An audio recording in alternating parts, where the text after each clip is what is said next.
Now let's cross stateside, and the US has started to test a swine flu vaccine on children and adults. The US Department of Health and Human Services hopes to vaccinate at least 160 million people by December. Well, for more on this, let's cross to our correspondent Priya Sridhar, who's in our Washington studio for us.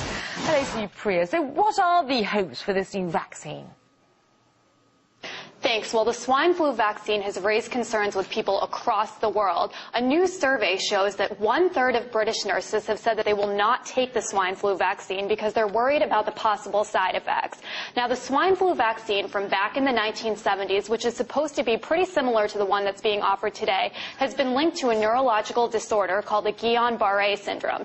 And joining me to discuss all of this is RT contributor and investigative journalist Wayne Madsen. Wayne, thanks so much for joining me. First of all, can you tell me who has taken the swine flu vaccine so far, and what have you heard about it? Well, apparently there has been a test community used already. We're also hearing that the vaccine that's being developed, they're saying it's not for everyone. Apparently children were used as, for lack of a better term, guinea pigs in Oklahoma.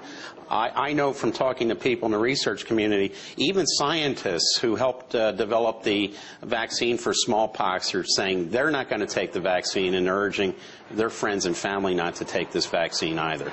And what kind of side effects did these children have, if any? Well, contained in the vaccine is a component called thimerosal, which has been proven, half of it is composed of mercury, and it's been proven to cause not only Guillain-Barré syndrome, but also autism in young children. There's been several court cases because of past vaccinations due to the autism issue. And so how will this swine flu vaccine be offered? Will it be mandatory for people? What have you heard about that? Well, there was a conference here in Washington last week where we have two themes present. We have the research community, the medical community, saying, look, what we need to provide the public is good information and let them make the decision based on facts. We have the emergency community, the Homeland Security, Federal Emergency Management Agency people talking about forced vaccinations, forced quarantines, basically the politicians running the show instead of the people who are from the medical community and know much better about the threat of this particular influenza. And so how effective would a vaccine be if the majority of people decide not to take it?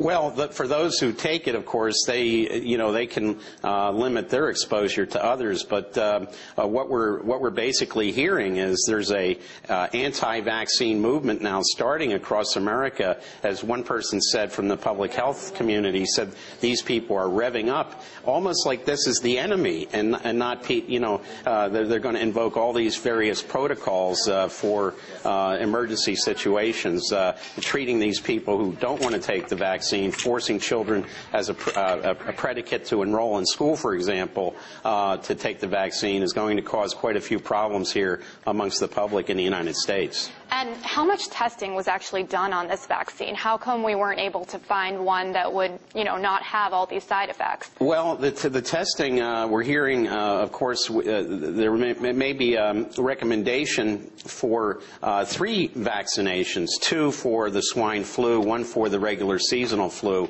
But we all know about the side effects from 1975 and 76, and therefore this vaccine, even amongst people who work in the medical community, is not considered safe. And when are these decisions likely to happen? When will they decide if this will be mandatory or not? We're hearing that this second wave of the flu for the Northern Hemisphere will strike sometime at the end of September and reach peak in October, possibly. This is actually what happened with the 1918 flu.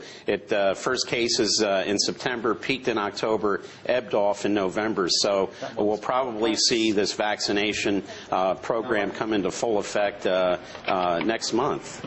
Well, as we get closer to the deadline that they're supposed to be offering these swine flu vaccines, we'll be sure to keep you updated on anything we hear about it. But for now, back to you in Moscow.